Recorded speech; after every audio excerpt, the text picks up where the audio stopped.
Sir, Dravida Munnetra கழக அரசு திரு முத்துவேல் கருணாநிதி ஸ்டாலின் அவர்கள் 2001 பதவியேற்பது முதல் இன்று வரை மத்திய அரசோட தகராறு சார்.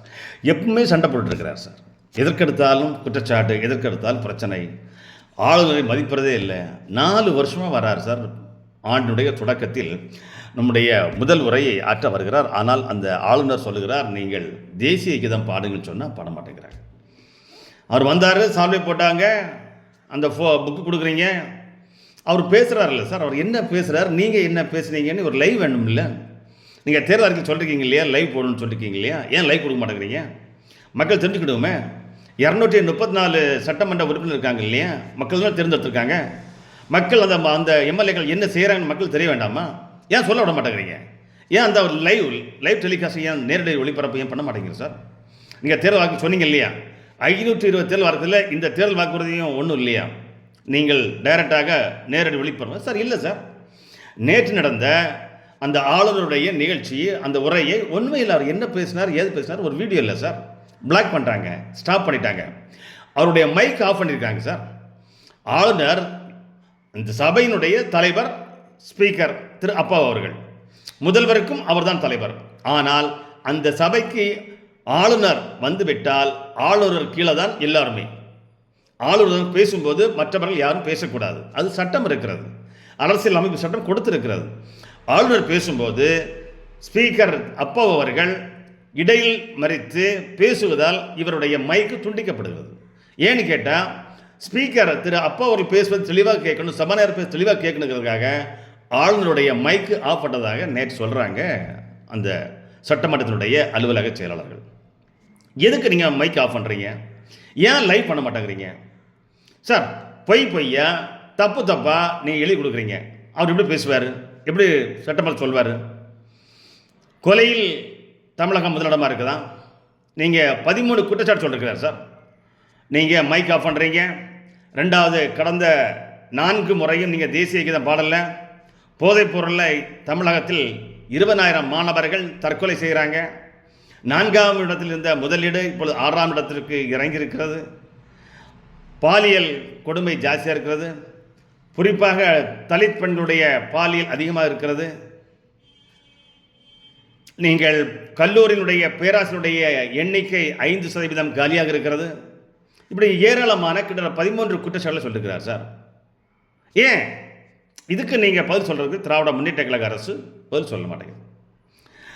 சட்டத்துறை அமைச்சர் ரகுபதி எதையும் சொல்லிட்டு போயிடுறாரு. ஆனால் அவருடைய கேள்விக்கு, அவருடைய பதிலுக்கு, ஆளுநருடைய பதிலுக்கு இவங்களுடைய ஒன்றும் பதில் சரியில்லை. மக்கள் இவர்களை ஆட்சியை பட்டு விருப்படைகிறாங்க சார்.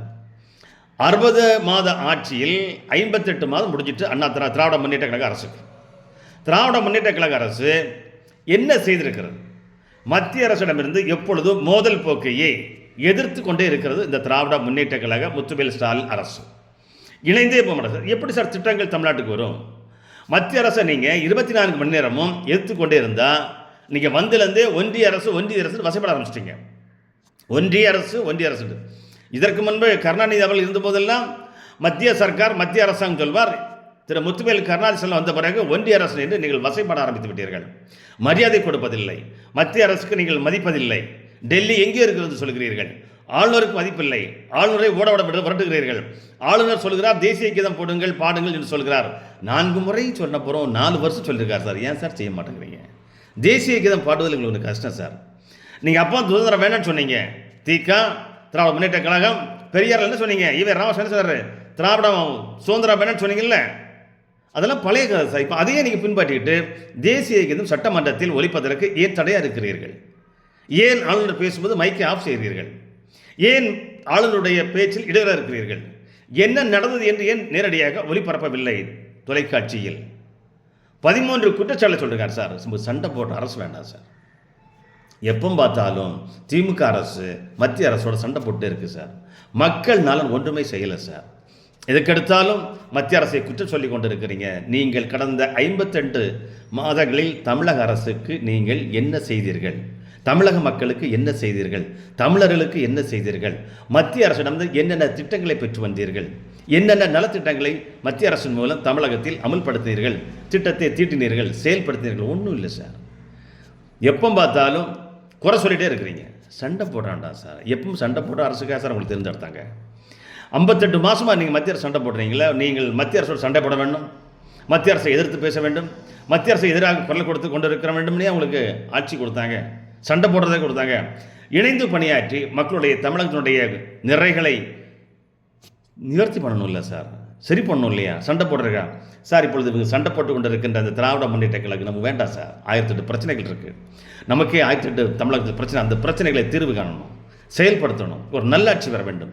இந்த திராவிட முன்னேற்ற கழக அரசு மீண்டும் வந்தால் தமிழகத்தில் நிம்மதி இருக்கிறாது, தமிழகத்தை தாங்காது, தமிழகத்தை யாரும் தாக்குப்பிடிக்க முடியாது. இந்த திராவிட முன்னேற்ற கழக அரசால் தகர்ந்து விடும் தமிழகம், தாழ்ந்து விடும் தமிழகம், தமிழன் தவழ்ந்து விடுவான், தெருவில் படுத்து விடுவான், அம்மனவான் படுத்து கொண்டு இருக்கிறான். இது மேலும் அதிகரிக்கும், விதவைகள் அதிகரிக்கும், கொலை அதிகரிக்கும், சட்டம் ஒழுங்கு அதிகரிக்கும்.